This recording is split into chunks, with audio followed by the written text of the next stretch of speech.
నమస్తే ఫ్రెండ్స్.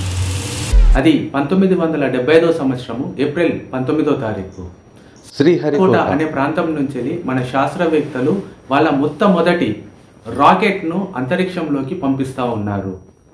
దీన్ని ప్రపంచం మొత్తం కూడా క్షుణ్ణంగా వీక్షిస్తూ ఉన్నది. అసలు వీళ్ళు రాకెట్ ప్రయోగం అనేది ఏ రకంగా చేస్తారు, వీళ్ళు విజయవంతం అవుతారా లేకుంటే వీళ్ళు ఈ యొక్క ప్రోగ్రాంలో ఫెయిల్యూర్ అవుతారా అనేది చాలా క్షుణ్ణంగా పరిశీలిస్తున్నారు. కారణం ఏంటిది అని అంటే భారతదేశంలో ఉన్న ఎవరైతే శాస్త్రవేత్తలు ఉన్నారో, సైంటిస్టులు ఉన్నారో వాళ్ళకు కావాల్సిన ఫండింగ్ అనేది లేదు. కంపారిజన్ టు నాసా తోటి చూసుకుంటే చాలా తక్కువ, అతి తక్కువ బడ్జెట్ ఇస్రో శాస్త్రవేత్తలకు కేటాయించున్నది. సో ఇంత తక్కువ అమౌంట్లో రవాణా సౌకర్యం కూడా లేని ప్రదేశంలో వీళ్ళ యంత్రాలను ఎద్దుల బండిల్లో సైకిళ్ళ పైన తీసుకెళ్ళి వీళ్ళు అక్కడ ఒక రాకెట్ను తయారు చేసి ఈ రాకెట్ను స్పేస్లో ఏ రకంగా వీళ్ళు పంపించగలుగుతారు ఓసారి వీళ్ళను చూద్దాము అని ప్రపంచం మొత్తం కూడా భారతదేశం వంక చూస్తూ ఉన్నది. కానీ జరిగింది ఏంటిది, మన మొట్టమొదటి శాటిలైట్ ఏదైతే ఆర్యభట్ట ఉందో అది విజయవంతంగా ఏప్రిల్ 19వ తారీఖు 1975 ఇయర్లో ఇది గగన ప్రయాణం జరిగింది. ఇది చాలా విజయవంతమైంది. ప్రపంచం మొత్తం కూడా దీన్ని చూసి చాలా హర్షించారు. అసలు ఈ విషయాన్ని నేను మీకు ఎందుకు ప్రస్తావనలోకి తీసుకొచ్చాను ఒక్కసారి మీరు పరిశీలిస్తే, మనకు అహ్మద్గూడలో డబుల్ బెడ్రూమ్ను అందజేసేది ప్రభుత్వం. ఎవరైతే పేద ప్రజలు ఉన్నారో ఆ పేద ప్రజల జీవనంలో కాస్తైనా మార్పు చెందాలి, వీళ్ళకంటూ ఒక సొంత ఇల్లు ఉండాలి అనేసి అప్పటి బీఆర్ఎస్ ప్రభుత్వం, టీఆర్ఎస్ ప్రభుత్వము వీళ్ళకంటూ డబుల్ బెడ్రూమ్ ఇళ్లను మేము కేటాయిస్తామనేసి 2014లో వాళ్ళు ప్రామిస్ చేయడం జరిగింది. వాళ్ళు చేసిన ప్రామిస్ ప్రకారము వాళ్ళు 2023 సెప్టెంబర్ 2వ తారీఖు ఈ లబ్ధిదారులకు ఇళ్ల పట్టాలు ఇవ్వడం కూడా మనందరం కూడా సాక్షులమే. బలహీన వర్గాల గృహ నిర్మాణం అంటారు. ఏం కడుతున్నారంటే దాని కింద ఒక రూమ్ కట్టించి పంది గుడిచేలాగా ఇది పక్కా ఇల్లుగా పో సంతోషపడు అంటారు. మరి వీళ్ళు ఉన్న మంత్రులు, ఎమ్మెల్యేలు ఒక్క రూమ్ ఉన్న ఇంట్లో ఉంటారా? రేపు తెలంగాణలో బలహీన వర్గాల గృహ నిర్మాణం అంటే ఒక రూమ్ కట్టియడం కాదు, 2 బెడ్రూమ్లు, ఒక హాలు, ఒక కిచెన్ తో దాన్ని నిర్మింపజేస్తాం. పేద ప్రజలు కూడా, బలహీన వర్గాల ప్రజలు కూడా ఆత్మగౌరవంతో బతకాలి. ఈ మాట నేను ఎందుకు చెప్తున్నా అంటే, ఖచ్చితంగా ఒక ఇల్లు అంటే దానిలో తల్లిదండ్రులు ఉంటారు, పిల్లలు ఉంటారు, మగవాళ్ళు ఉంటారు, ఆడవాళ్ళు ఉంటారు. మనకు స్వతంత్రం వచ్చేసి 75 సంవత్సరాలు కూడా గతించకపోయాయి. ఎన్నో ప్రభుత్వాలు వచ్చాయి, ఎన్నో ప్రభుత్వాలు పోయాయి. ఇన్ని ప్రభుత్వాలు కూడా మొట్టమొదట చెప్పే మాట ఏదన్నా ఉంది అని అంటే అది పేద ప్రజల బ్రతుకులను మార్చడానికి మేము ప్రభుత్వాన్ని ఏర్పాటు చేస్తున్నాము అనేసి వాగ్దానం. प्रगतिशील नीतियां थी जो गरीबों को आगे बढ़ाने की, गरीबों की सहायता करने की, महिलाओं को समाज में आदर देने की। हम गरीबी हटाने के कार्यक्रमों को मजबूती से चलाना चाहते हैं, इस तरह से चलाना चाहते हैं कि आप खुद बनाएं, आप खुद चलाएं। 20% से ज्यादा लोग गरीबी की रेखा के नीचे।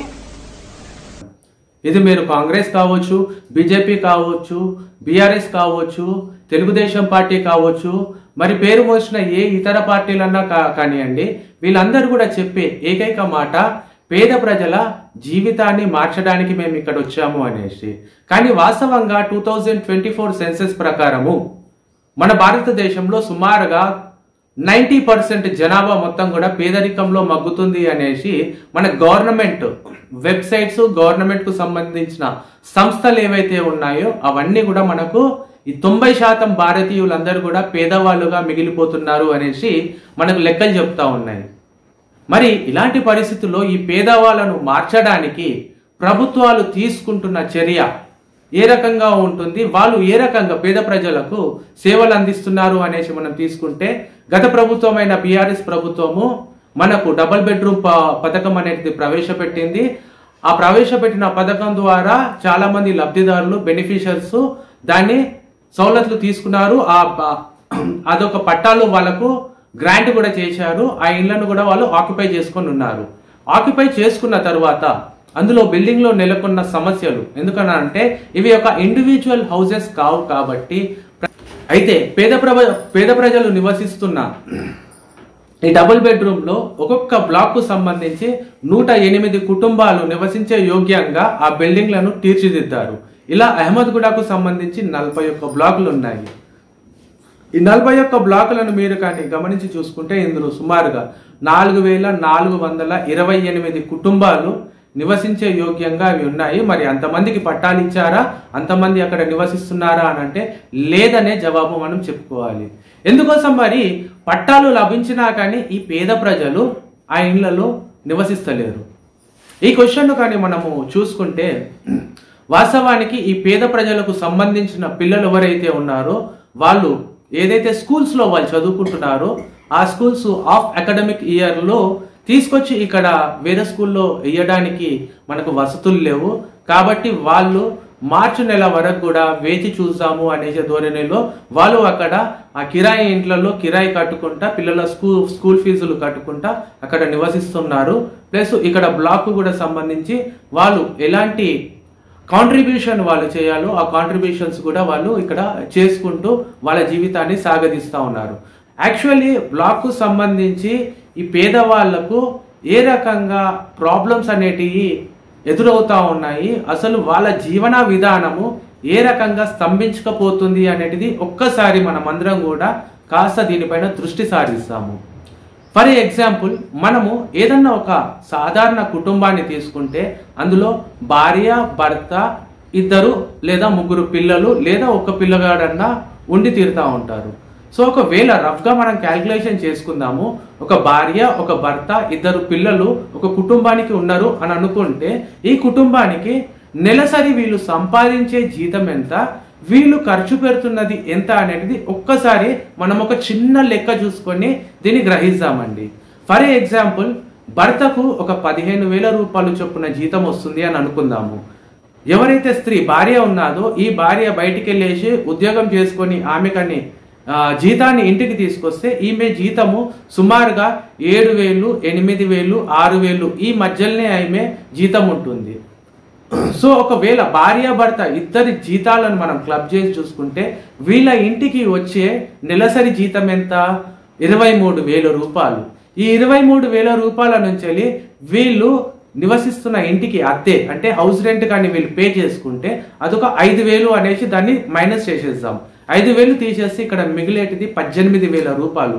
ఈ 18,000 రూపాయలల్లా వీళ్ళు నెలకు వీళ్ళు తినాలి కాబట్టి ఆ తిండి కోసం కూరగాయలు కావచ్చు, నూనె కావచ్చు, లేకుంటే పప్పులు, ఉప్పులు, కారం పొడి ఏదన్నా తీసుకోండి. ఈ గ్రాసరీస్ అంటే సబ్బులు, టూత్ పేస్ట్లు, పౌడరు, ఆయిల్ లాంటి ఈ గ్రాసరీస్ అన్ని కూడా క్లబ్ చేసి చూసుకుంటే వీళ్ళకు ఆల్మోస్ట్ ఒక 5,000 నుంచి 6,000 లేదా 7,000 ఖర్చు అనేది మనకు కనబడతా ఉంది. ఎందుకోసం ఇది ఇంత ఖర్చు అవుతుందంటే మీకు అందరికీ కూడా తెలుసు, ఈ మధ్య కూరగాయల రేట్లే కానివ్వండి, నూనె కానివ్వండి, పప్పు కానివ్వండి, ఉప్పు కానివ్వండి, ప్రతి ఒక్క రేట్లు కూడా అన్ని పీక్స్కి వెళ్ళిపోయాయి. కాబట్టి వీళ్ళకు నెలసరి ఒక 5 నుంచి 7,000 చొప్పున వీళ్ళకు ఖర్చు అవుతా ఉంది. ఇది ఓన్లీ తినడానికి, స్నానానికి మరియు తలకు నూనె పెట్టుకోవడానికి. సో ఈ రెండింటిని క్లబ్ చేసుకుంటే మనకు సుమారుగా 12,000 రూపాయలు ఇక్కడ వెళ్ళిపోతున్నాయి. ఇంకా మిగిలేటి ఎంత? 11,000 రూపాయలు. ఈ 11,000 రూపాయల నుంచి కూడా వాళ్ళ పిల్లలకు స్కూల్కు పంపిస్తున్నారు కాబట్టి ఒక 2 పిల్లలు చొప్పున స్కూల్ ఫీజు తీసుకుంటే తక్కువలో తక్కువ 1,500 ఒక నెల ఫీజు లాగా ఇక్కడ ప్రైవేట్ స్కూళ్ళు వసూలు చేస్తూ ఉన్నాయి. 1,500 మనం రఫ్గా తీసుకుంటే 2 పిల్లలకు తీసుకొని 3,000 రూపాయలు అవుతుంది. ఈ 3,000 రూపాయలు ఆ 12,000 15,000 రూపాయలు అంటే భర్తకు వచ్చిన ఒక జీతం మొత్తం కూడా వెళ్ళిపోయాది. ఇప్పుడు భార్యకు వచ్చిన జీతం మాత్రమే వీళ్ళు ముందుకు సాగాలి. ఈ భార్యకు వచ్చిన జీతంలో కూడా అసలు వీళ్ళకి పైసలు మిగులుతున్నాయి అంటే దీన్ని కూడా ఒకసారి మనము లెక్కలోకి తీసుకుందాం.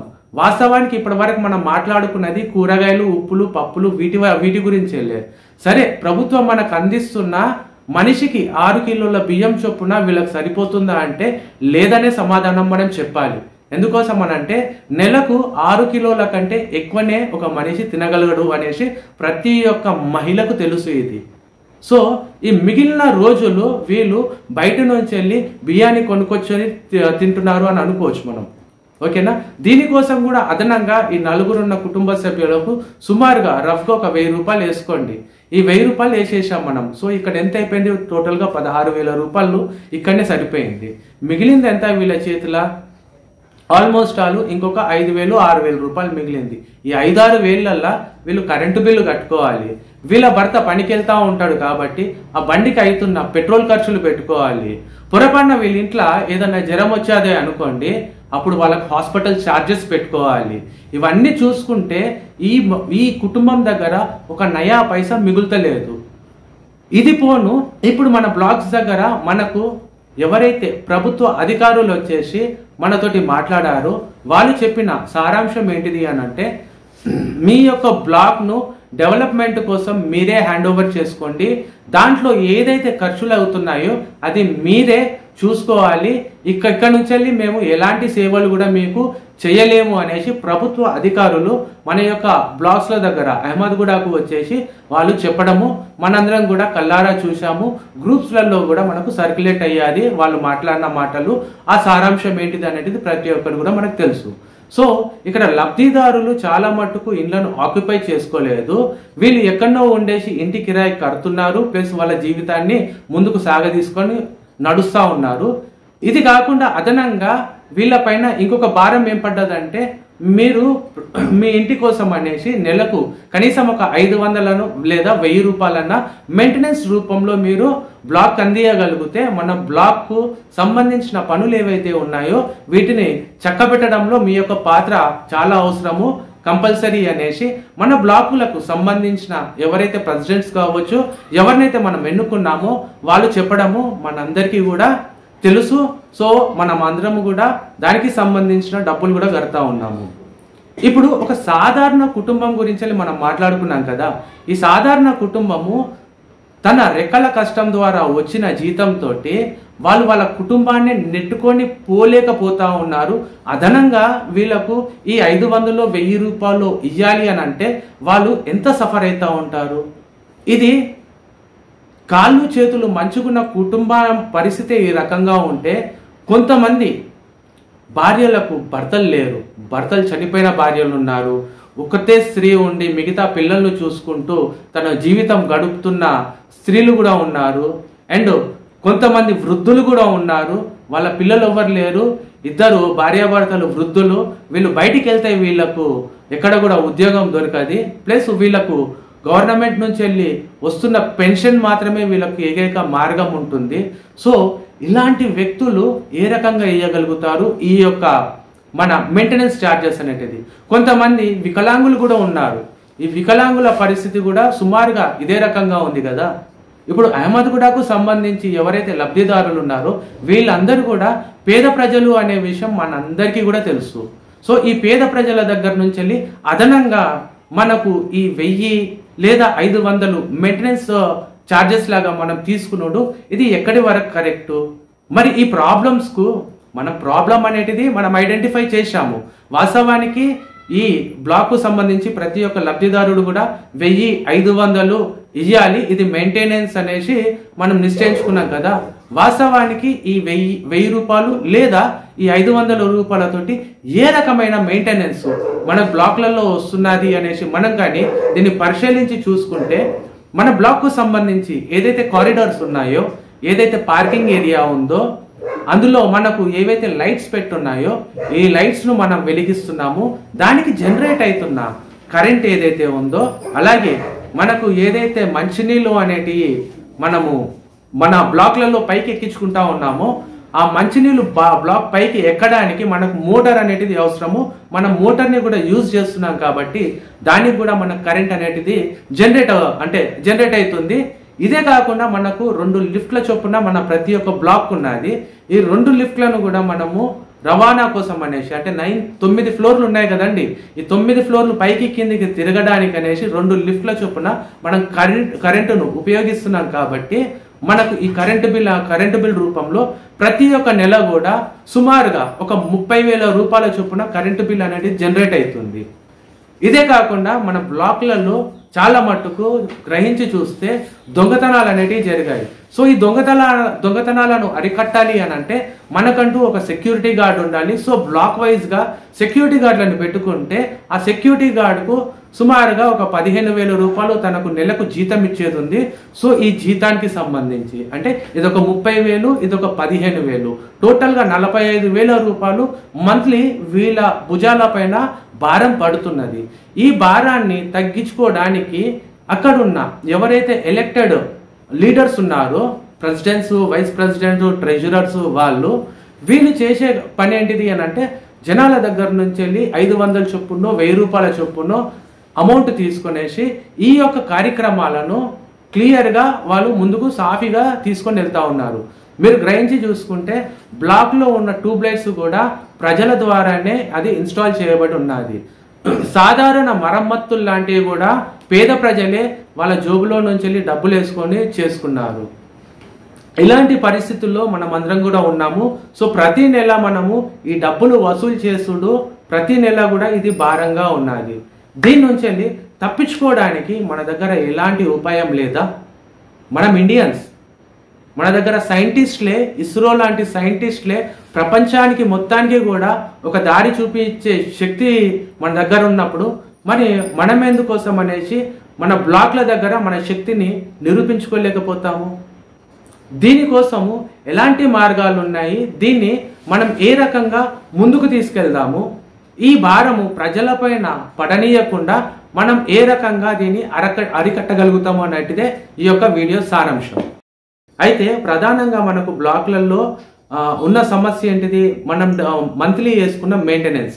ఈ మెయింటెనెన్స్ నుంచి తప్పించుకోవడానికి మార్గాలు ఏంటి అనేది కాస్త మనం గమనించి చూద్దాము.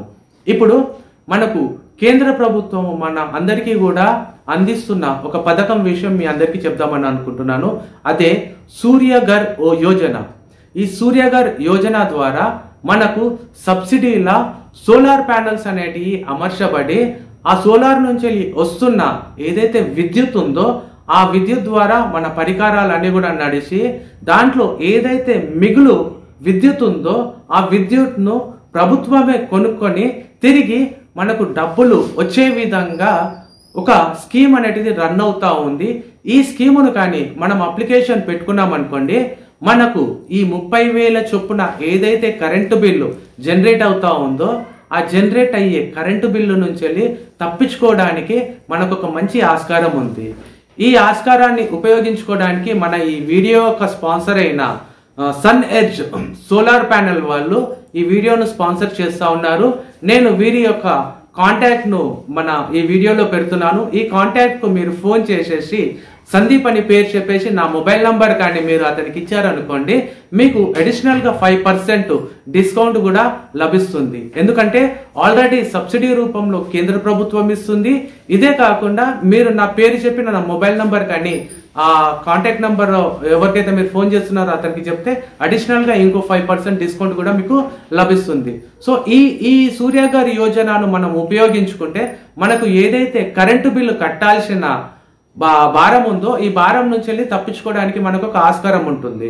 ఇక రెండోది చూసుకుంటే మనకు వాచ్మెన్ కు కట్టాల్సిన నెల జీతం. మన ప్రతి ఒక్క బ్లాక్ కు సంబంధించి మనకు 4 నుంచి 5 చొప్పున మనకు షాప్స్ పెట్టున్నాయి. ఈ షాప్స్ నుంచి ఏదైతే రెవెన్యూ జనరేట్ అవుతా ఉంటుందో అంటే మంత్లీ దానికి వచ్చే రెంటల్ ఏదైతే ఉందో ఆ రెంటల్ ద్వారా మనము ఈ వాచ్మెన్ కు మనము జీతాలు ఇచ్చుకోగలుగుతూ ఉంటాం. ఇక మిగిలింది ఏంటిది? Minute problems. ఈ మైన్యూట్ ప్రాబ్లమ్స్ ఏంటి అని మనం కాస్త చూసుకుంటే మనకు అప్పుడప్పుడు ఎక్కడన్నా డ్రైనేజ్ బ్లాక్ అవ్వడు కావచ్చు, లేకుంటే కరెంటు ఎక్కడన్నా ప్రాబ్లం జరుగుడు కావచ్చు, లేదా ఎప్పుడన్నా మన మోటార్ ఏదైతే ఉందో అది కాలిపోవడో లేకుంటే దానికి ఏదైనా మరమ్మతు చేసుడో కావచ్చు. ఇలాంటి మైన్యూట్ ప్రాబ్లమ్స్ వస్తూ ఉంటాయి. ఈ మైన్యూట్ ప్రాబ్లమ్స్ కు మనం మంత్లీ వేసుకోవాల్సిన పని కూడా లేదు. ఆ పని ఎప్పుడైతే జరుగుతూ ఉందో ఆ జరిగే టైంలో మనం ఎట్ ఏ టైం ఒకటేసారి దానికి ఎంత ఖర్చు అవుతుంది, సుమారుగా ఒక 10,000 అని అనుకుంటే ప్రతి ఒక్క లబ్ధిదారుని దగ్గర నుంచి కూడా 100 రూపాయల చొప్పున వసూలు చేసుకుంటే ఆ 10,000 పని సునాయాసంగా జరిగిపోతూ ఉంటుంది. ఇది ప్రతి నెల కూడా రావాలని ఏం లేదు. మరి ముఖ్యంగా లిఫ్ట్లు అయితే మనకు 1 year వరకు వారంటీ, దానికి ఎలాంటి రిపేర్ వచ్చినా కానీ పూర్తి బాధ్యత ప్రభుత్వానిది అనేసి మనందరికీ కూడా తెలుసు. ఇక మిగిలింది మనకు మోటార్ మాత్రమే. ఈ మోటార్ రిపేరు ప్లస్ ఏదన్నా చిన్న చిన్న రిపేర్స్ ఏమన్నా ఉంటే దానికి సంబంధించిన ఖర్చులు. ఈ రకంగా మనం కానీ ప్లాన్ చేసుకుంటే పేదవాళ్ళ పైన భారం తగ్గించే విధంగా మనం ఉంటాము. అయితే ఇక్కడ ఉపాధి గురించి కూడా మనము చర్చించుకోవాలి. మీరు కానీ ఉపాధి గురించి చూసుకుంటే కేంద్ర ప్రభుత్వం కావచ్చు, రాష్ట్ర ప్రభుత్వం కావచ్చు, మహిళల కోసం ఎన్నో పథకాలు తీసుకొని వచ్చారు. ఈ పథకాల ద్వారా సుమారుగా మన బ్లాక్ కు సంబంధించి ఒక 10 నుంచి 20 మంది మహిళలు కానీ ఒక గ్రూప్ గా ఫార్మేషన్ అయ్యి ఏదన్నా వ్యాపారం కానీ వాళ్ళు ఇక్కడ మొదలు పెట్టారనుకోండి, ఈ వ్యాపారం ద్వారా మన బ్లాక్లకు సంబంధించి దాన్ని కానీ పర్చేస్ చేసుకుంటే వీళ్ళు సునాయాసంగా ఇక్కడ ఒక బిజినెస్ ను ఎస్టాబ్లిష్ చేసుకోగలుగుతారు. దీన్ని వీళ్ళు ఇంకా విస్తరించుకోగలుగుతారు. ఫర్ ఎగ్జాంపుల్ దీనికి కూడా ఒక చిన్న ఎగ్జాంపుల్ చొప్పున నేను మీకు చెప్పాలని అనుకుంటున్నాను.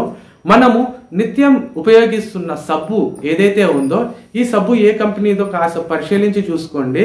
అది లక్స్ కావచ్చు, లైఫ్బాయ్ కావచ్చు, సింథాల్ కావచ్చు, మరి ఏ ఇతర సబ్బులన్నా కావచ్చు.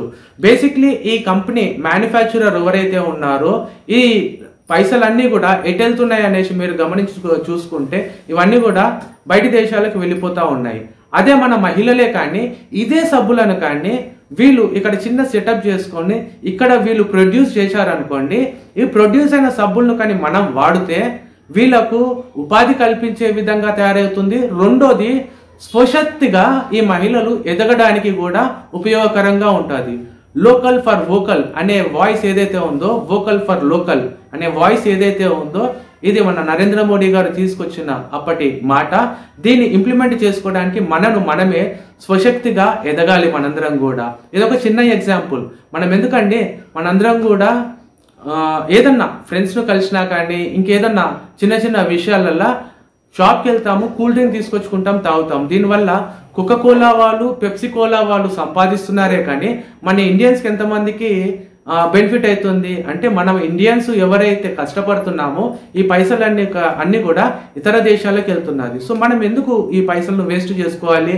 మన దగ్గరనే ఉపాధి పెట్టుకున్న ఒక చిన్న వ్యక్తి, ఒక సోడా బుడ్డి వేసుకున్న వ్యక్తి, ఆ వ్యక్తి దగ్గరికి పోయేసి మనం ఆ సోడా తాగామనుకోండి, ఆ సోడాను తెచ్చుకొని మనము తాగామంటే ఇతనికి ఉపాధి దొరుకుతుంది. రెవెన్యూ అనేది మన దగ్గర మనకే జనరేట్ అయిపోతా ఉంది. సో మన దగ్గర ఇప్పుడు నూతనంగా ఎన్నుకోబడ్డ అంటే అన్ని బ్లాక్లకు సంబంధించి కలిపి ఒక బాడీ అనేది ఫార్మేషన్ జరిగింది. ఇది మనందరికీ కూడా తెలుసు.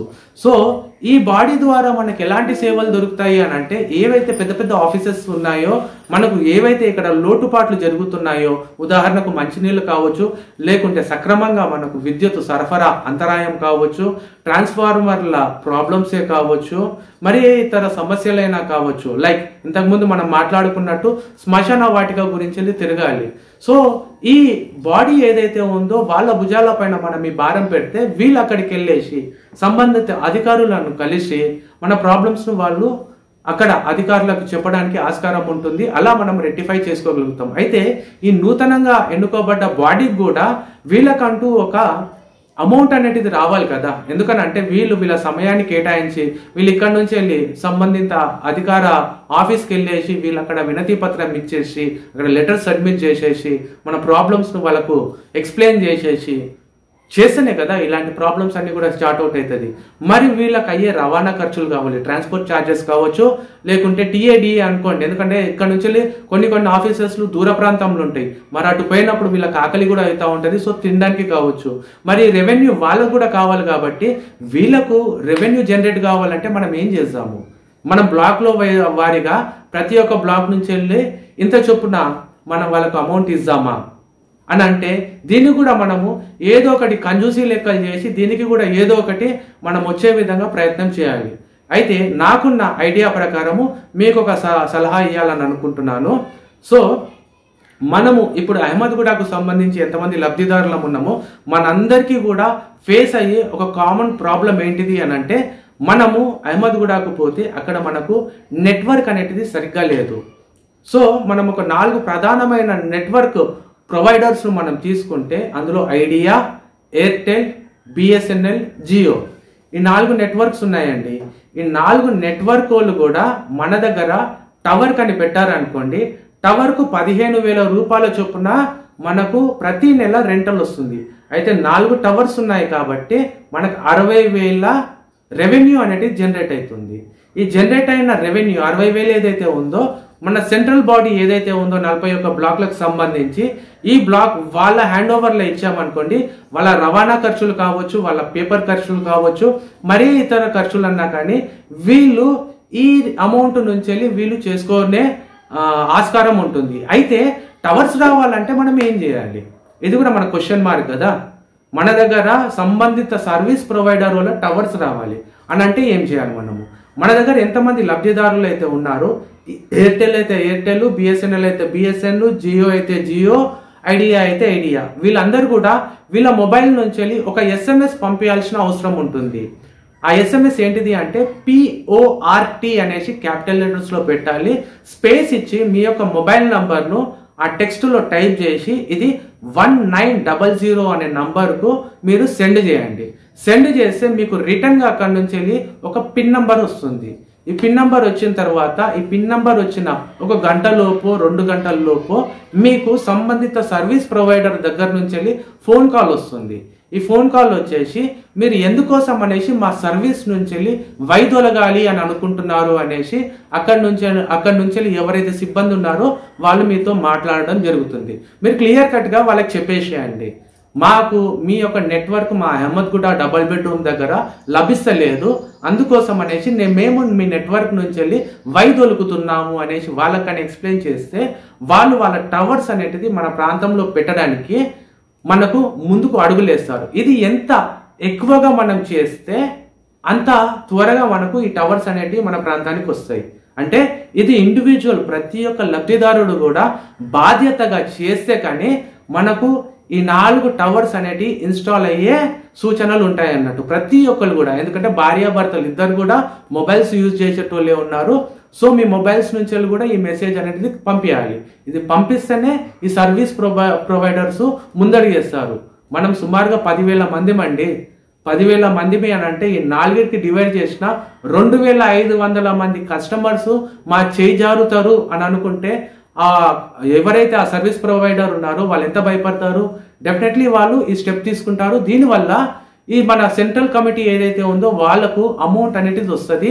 వాళ్ళు ముందుకు పోవడానికి, వాళ్ళు నడవడానికి వాళ్ళకు స్వశక్తిగా వాళ్ళకు అమౌంట్ వస్తుంది. సో నేను చెప్పిన ఈ ఐడియాస్ వల్ల కాస్త ముందడుగు కానీ మనం వేసామనుకోండి, మనకు డెఫినెట్లీ పేద ప్రజల పైన భారం పడకుండా ఒక చక్కటి వాతావరణం ఏర్పడుతుంది అనేది నా యొక్క ఆలోచన. ఇది కాకుండా ఇలా ఆలోచన చేసే విధానంలో రకరకాలైన ఆలోచనలు వస్తూ ఉంటాయి.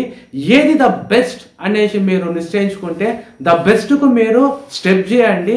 పేద ప్రజల నుంచి నేను మరీ ముఖ్యంగా చెప్తున్నాను, మన కళ్ళ ముంగట్నే భర్త లేని మహిళలు ఉన్నారు, మన కళ్ళ ముంగట్నే తాగుబోతు అయిన భర్తలున్నారు, మన కళ్ళ ముంగట్నే వృద్ధులున్నారు, మన కళ్ళ ముంగటే వికలాంగులు ఉన్నారు, మన కళ్ళ ముంగట్నే ఏమీ చేయలేని స్థితిలో పడిపోయి ఉన్న వాళ్ళు కూడా ఉన్నారు. సో వీళ్ళను మనము ఖచ్చితంగా కూడా దృష్టిలో పెట్టుకొని మన బ్లాకును మంచిగా తీర్చిదిద్దుకోవడానికి ఏ ప్రజలపైన కూడా భారం లేకుండా సునాయాసంగా అడుగులేయడానికి ఎలాంటి మార్గాలు మనకు ముందు కనబడతాయో వాటిని తొక్కుకుంటూ ముందుకు వెళ్ళిపోతూ ఉంటేనే మనము సంపూర్ణమైన మంచి జీవితాన్ని గడపగలుగుతామనేసి నేను విశ్వసిస్తూ ఉన్నాను. ఇప్పటి వరకు నా వీడియో చూసిన మీ అందరికీ కూడా ధన్యవాదాలు. ఈ వీడియో మీకు కానీ నచ్చితే ఇతరులకు కూడా మీరు షేర్ చేయండి. ఎవరైతే లబ్ధిదారులు మన అహ్మద్గూడలో ఉన్నారో వీళ్ళందరికీ కూడా షేర్ చేయండి. వాళ్ళు కూడా ఎడ్యుకేట్ అయ్యే విధంగా మీరు ప్రోత్సహించండి. థ్యాంక్ యూ అండి.